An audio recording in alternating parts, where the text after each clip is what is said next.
Ayan, open ninyo ang cellphone nyo, tapos click ninyo ang Play Store para mag-download ng Power Director.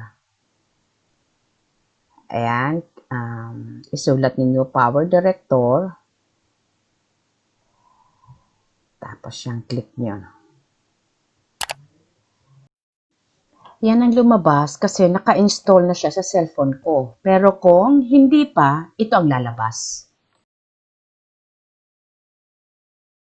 I-click ninyo yung install.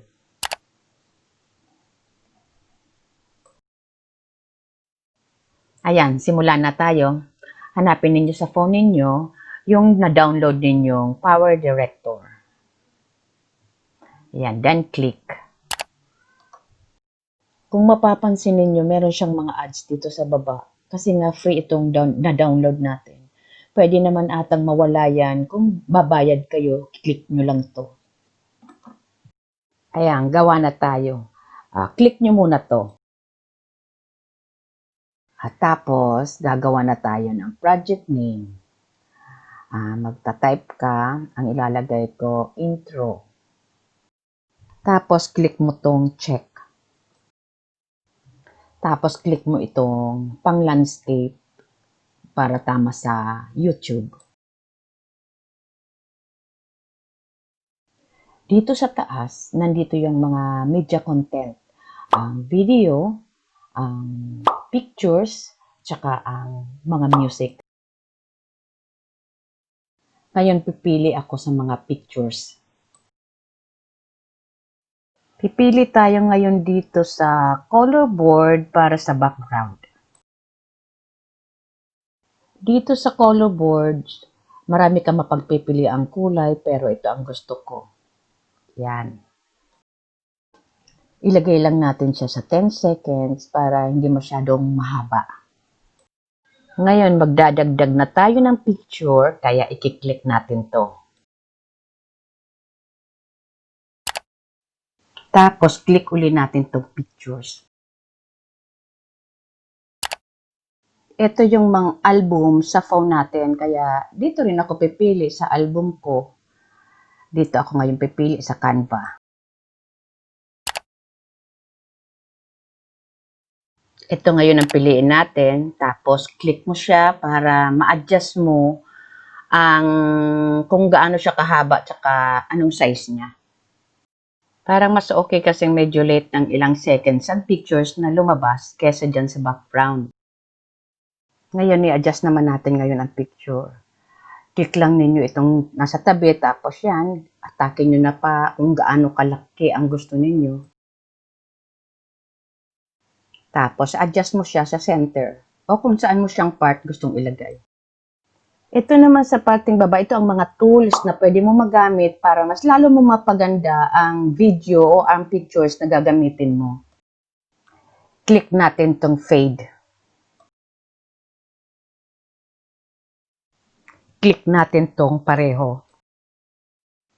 Tingnan natin ang result. Yan, nag-fade in. Tapos, fade out. Ngayon, punta naman tayo ngayon sa paggawa ng text. Dahil panibagong layer na naman ito, itong line na to, kailangan parating nasa start. Tapos, click mo to. Yan ang lahat ng mga text na pwede mong pagpilian, pero yung mga walang crown. Kasi nga, free nga lang itong na-download natin. Ang ibig sabihin ng may crown, kailangan bayaran mo siya. Dito naman sa mga free, pwede mo siyang tingnan muna bago mo siya gamitin. Gagawin mo lang, pag napili mo, click mo lang yan, tapos yan makikita mo na kung ano siya. Tapos pwede ka rin pumili. Ayan.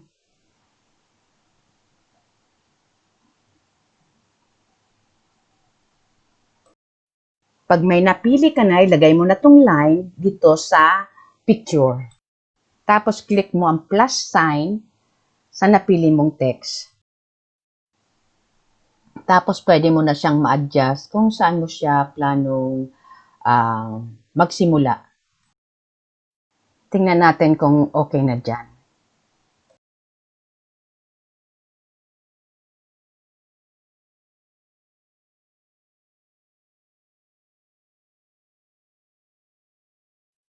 Dahil para sa akin okay na yan, mag-edit na tayo ng text. Click natin to.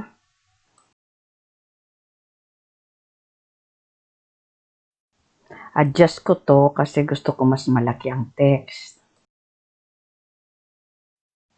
Ayusin ko siya sa center.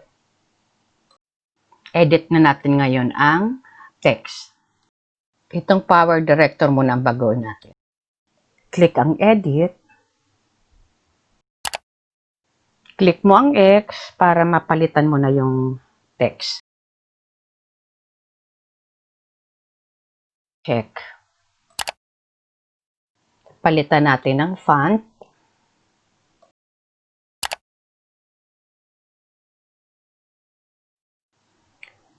Yan ang piliin natin. Palitan natin ang kulay. Piliin natin tong pink. Okay. Click natin to. Tapos ito namang cyberlink ang palitan natin ng text. Click ang edit. Click uli ang X para mapalitan ng text ang cyberlink.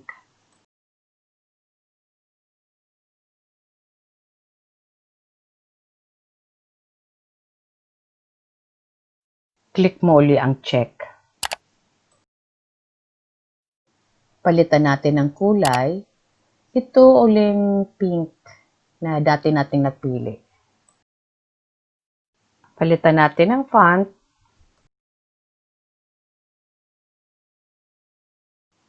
Click natin to. Tapos, tingnan natin kung saan pa tayo pwede mag-adjust.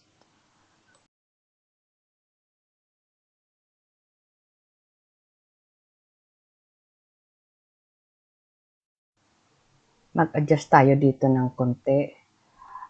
Medyo iiksian ko itong picture.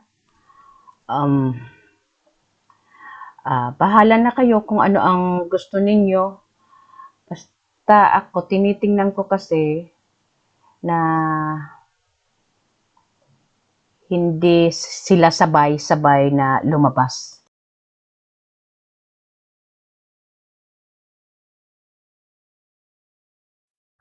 Ito nga palang watermark, mawawala lang yan kung magbabayad ka. Ngayon, maglalagay na tayo ng music. Click natin to. Click din natin ito. Tapos click natin to music. Tapos ayan, pipili na tayo ng tugtog na gagamitin natin. Halimbawa itong number 1. Pwede mo siyang pakinggan muna. Ganito ang gagawin mo. Click mo lang to.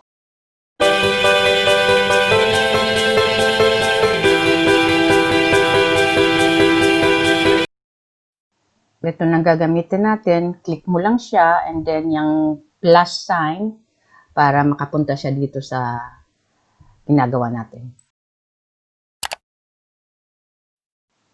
Balik ulit tayo sa editing.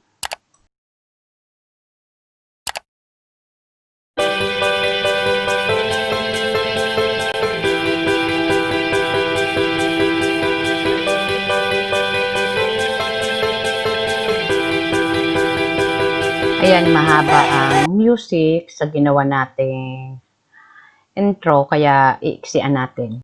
Isang paraan ng pag-iksi ang gamitin natin itong knife.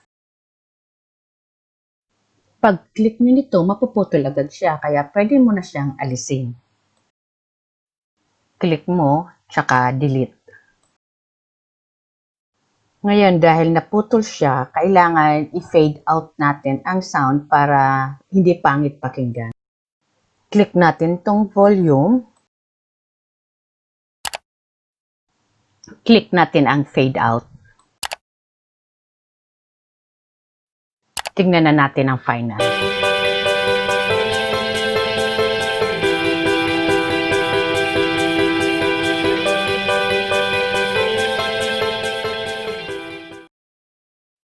Ayan, okay na yan. Tapos, isi-save na natin.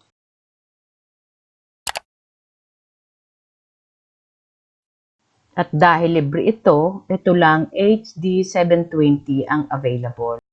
At kung gusto mo ang mas mataas dyan, may bayad na. Click mo to.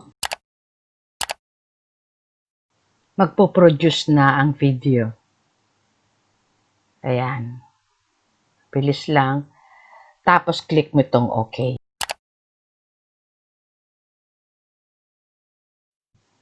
Nakasave na siya ngayon sa phone mo. Salamat sa panunood.